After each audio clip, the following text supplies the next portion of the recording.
What's up YouTube, and welcome back to Homebrew Subaru. In this episode I'm going to try and bang out the interior on my S13.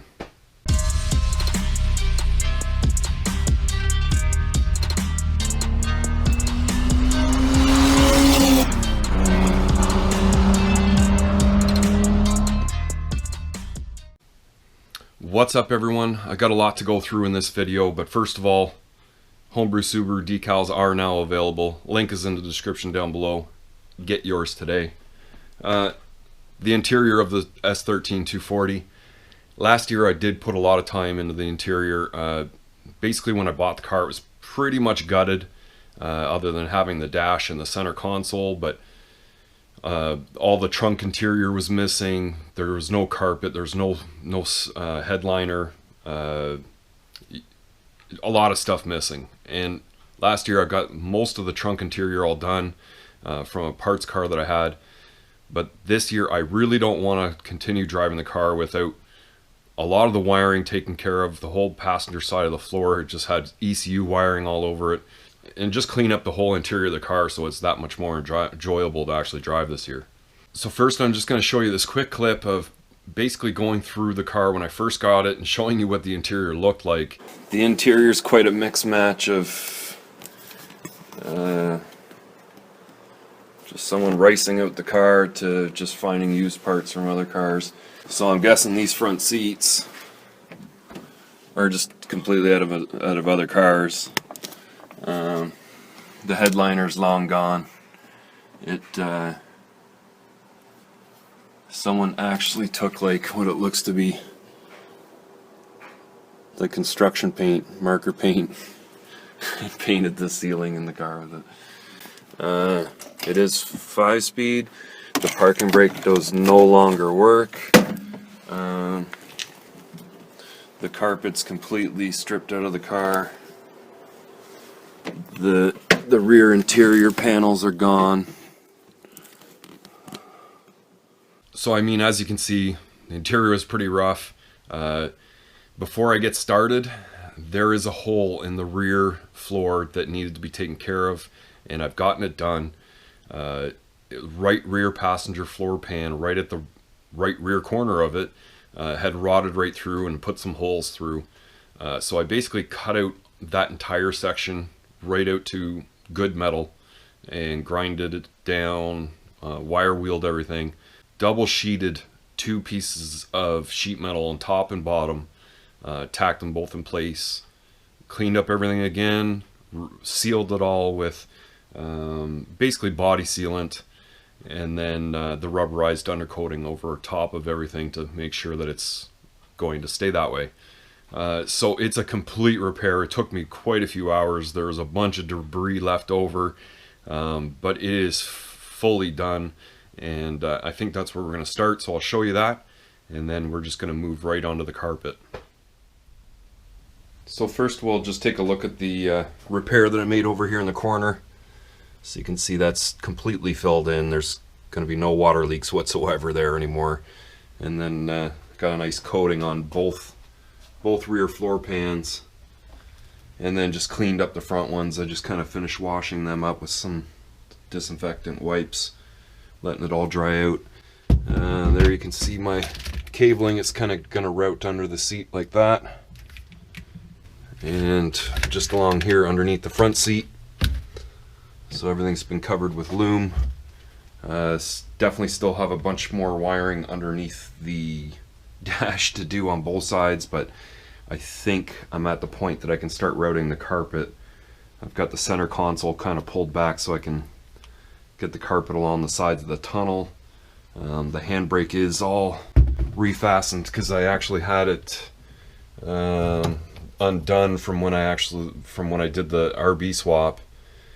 So it's completely bolted in. Yes, it works really well. Just a little touch on that and it starts to lock up the rears.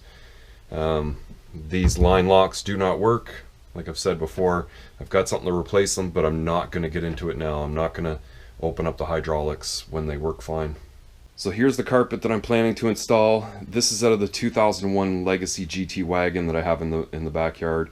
Pulled this out and I gave it a really intense wash and had it dry a few days just hanging, So I mean, it may be stained a little bit, but it's really clean. It just needs a vacuum. It may be a little bit larger, but the floor pan size from what I measured was very close. So there is going to be a bunch of trimming, but that's what I'm going to try and fit into the car next. So I've just started to get the carpet to kind of fit down into place, and I kind of realized that I never mentioned these floor channels. So I did weld these into place. These are out of the same car, the 2001 Legacy, and they will allow me to fit Subaru seats into the car. So I used this backrest here as my lineup point. So I actually bolted the seat to that anchor and then had the positioning to weld this into place so that the bolts would line right up. This back corner on this one, I need a little bracket that's about 3 or 4 inches long that kind of extends out to the bottom of the seat, and it bolts up around here. So you can see I've got the carpet in place, and in the middle here kind of had to cut it and split it into 2 pieces. But I've got the holes everywhere they need to be. I've even got the latches for the rear seat to come out. You can kind of see how it looks with the rear seat in. Now with the front seat actually in place, a lot of this, you won't see any of this. The seat will actually sit and cover all this area. I've got it tucked up in here quite nicely. The center console fits really well. Kind of a terrible trim there, but it's a little loose here. Maybe I'll get some spray glue and get it all glued down.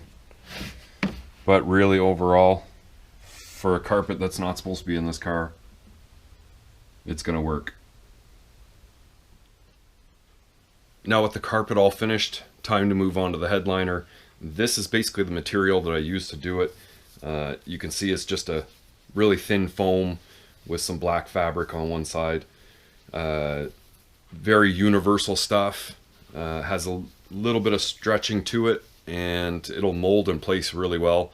I grabbed this on eBay quite a few years ago. I won't have the link for where it was and how much it cost, but I believe it was around $50 or $60 for the entire roll, which would do most smaller SUV. It would probably do the Forester.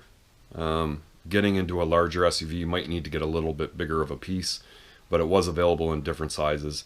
I'm sure if you go looking on eBay or Amazon, you'll find it really quick. It was actually really easy to work with, but I will kind of show you the clip of me putting it in there and what the end results of it were. This is going to be extremely difficult because I don't actually have the backing for the headliner. And the other car that I had the sunroof, and the headliner was in bad shape on it, and I just kind of thought, well, I'm just gonna have to try and resort to getting this up on the ceiling somehow. I've got some Velcro strips, I've got spray glue. Really just kind of looking at, you know, most of the edges, I'll be able to tuck in the headliner. The dome light can hold it in the center, which I kind of got to figure out the wiring. I do have some map lights to put in there, but I'm not ready to put those in yet. They kind of need some wiring done as well. But even along the back, I should be able to tuck it in there. And I think if I can just get it to stick to this panel for the most part, everything else I should be able to get, at least glue it to the actual ceiling. Not the way I'd prefer doing it, but I'm tired of looking at this spray painted ceiling. It's not something I want to cruise around with this year. So I've really got a lot done since I've had the camera on last. The headliner is completely up. It is glued right to the ceiling. So I don't know how it's going to put up with the summer, and if the hot sun beating on the top of the roof is going to loosen the glue or not, but we're going to find out. I did get some LED bulbs put into the map lights and the dome light. I had to do some wiring. I had to paint that map light because it was completely a different color from the other car, and at the same time I wired up some new LEDs in it. I've got the sun visors that I had in the car before from the Legacy GT. They basically just screwed up right in place of where the old ones were, and just putting the mounts where they're supposed to be, and that's all good.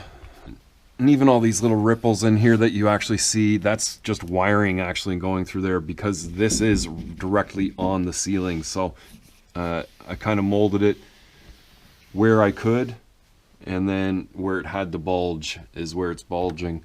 There's a little bit up in here as well from the wiring passing in behind there. But I mean, all in all, it's a completely different ceiling. Still, some of the old paint still have to take off over there. Yeah, it looks a lot different.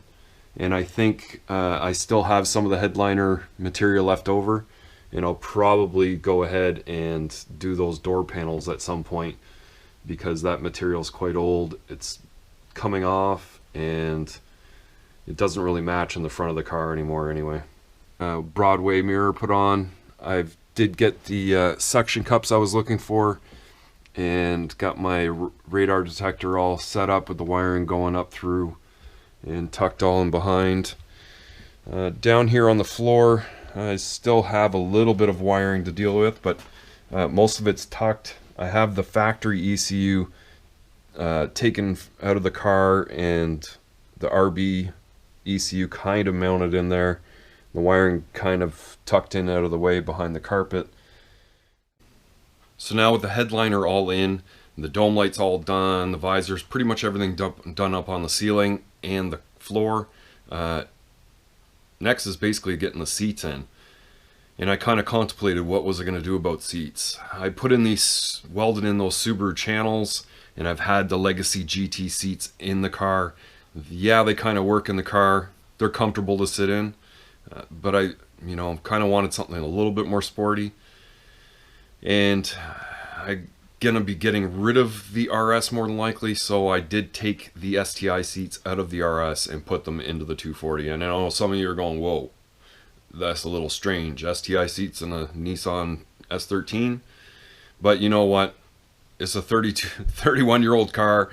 It's not like you're just gonna like get online and start ordering seats for an old chassis. So retrofitting the GC8 seats into the S13 just made sense to me. I know it doesn't make a lot of sense to people if they're trying to, rebuild a car and bring it back to OEM kind of specs, but that's not what I'm doing here. So we'll take a look at the seats and see what they look like in the car, and get an overlook of what the rest of the interior looks like.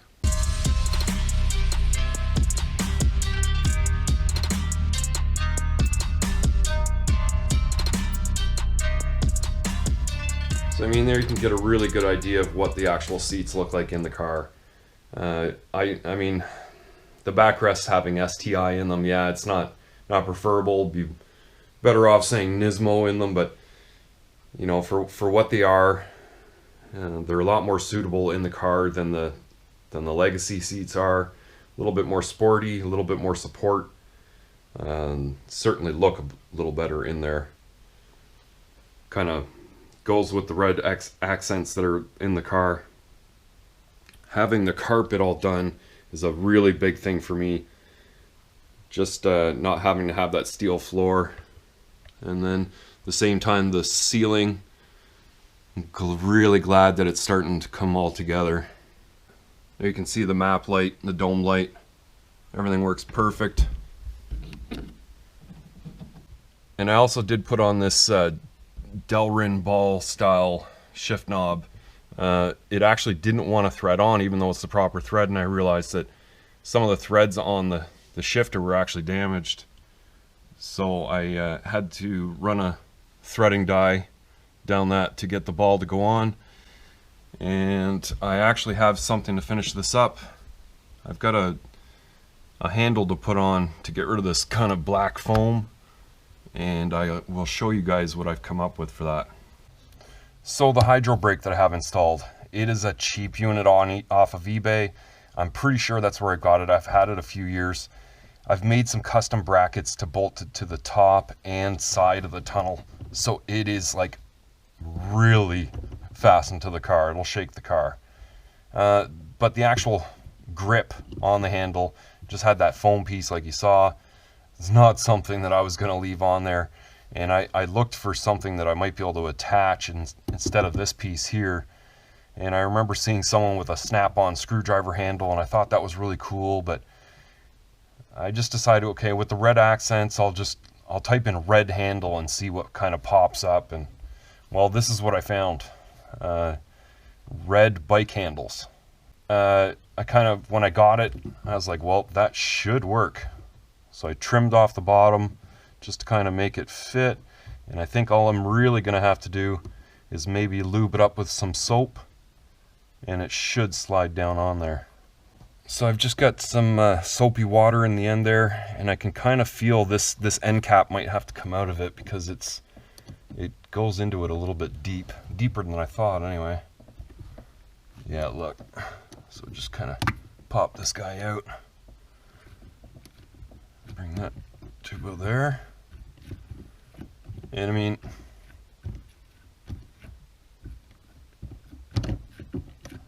it's not perfect, but it's a lot cooler than what was on there. So honestly, having the interior done this far really makes a big difference in the way I feel about the car. You know, when I bought it and it being just a shell and half emptied, a lot of people buy these cars, and whether they're going to turn them into a drift missile or something they're going to race on the street, they try and take the weight out of the car to drop it even more. People getting down to like 2,600 pounds. That wasn't the idea with this car. I just wanted something that was going to be rather complete for its age and have a little bit of speed going down the road. So putting the extra power in the car made the biggest difference. Having a complete interior is going to make it that much more enjoyable to drive down the highway. And then I guess really getting everything customized to the way that I want it just makes it that much more enjoyable to drive and that much more personalized. So yeah, I'm really coming to the end of what I'm going to be doing on this car. We're going to be ready to move on to other things soon. Honestly, while I've been working on it, I didn't really realize, but when I got my radar hooked up, it shows me battery voltage, and it was showing 11.6. And then I noticed the alternator light on in the cluster. And then I diagnosed all the wiring on the alternator, and it looks like I've got a bad alternator. It's probably not been charging since sitting after the winter. I don't know. I'm going to try and take another look at it, see if I can get the alternator to charge. And if not, I have the old alternator off the KA engine. It's pretty much the same deal, so it just needs to be cleaned up and put on. It's a old used alternator, so I'll probably go ahead and order a new one, but I'll put it off for a little while anyway. But that's where I'm at. No charge after doing all this work. I'm doing all this work to finish the car and fix it. Something else fails. And that's just the way life goes. If you like this video, definitely give it a thumbs up. And if you're new here and you haven't already, please consider hitting that subscribe button for me. Leave your questions and comments further down below. And I'll see you in the next one.